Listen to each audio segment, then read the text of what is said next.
di privacy. Shh. Discorsi da masche. Cosa? Avanti, andiamo a parlare. E così ti vuoi sposare? No, veramente. Buona notizia. Mi sono fatto 2 matrimoni, mi sono imbucato, ma quelli non erano di alto profilo come il vostro. Un sacco di pressioni, di chiacchiere e non solo le mie. Senti, ne abbiamo parlato, noi non ci sposiamo. È la strizza. È già capitato altre volte. Non ti preoccupare, piccolo Icky. Io sono qui. Aspetta, Icky. Ho visto il modo in cui ti guarda Astrid. Ce l'hanno tutti quel dubbio. La delusione neanche tanto sottile, il desiderio di qualcosa di più. Di te.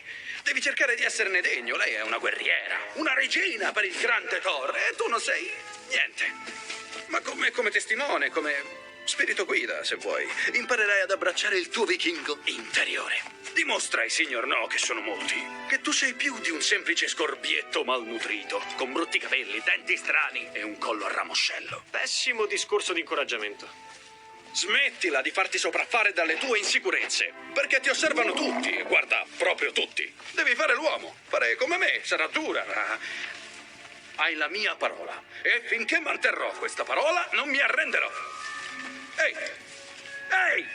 Che faccio? Spreco il mio tempo qui. Vedi una cosa che luccica nel bosco? Che cos'è?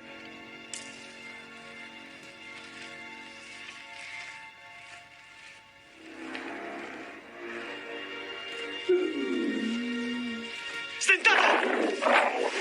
Non muovere un muscolo. Ehi!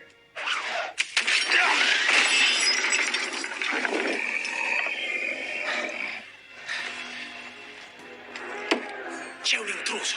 Eh? È riuscito a superare i ricognitori e ha messo una trappola nel bosco. Discorso tra maschi rovinato!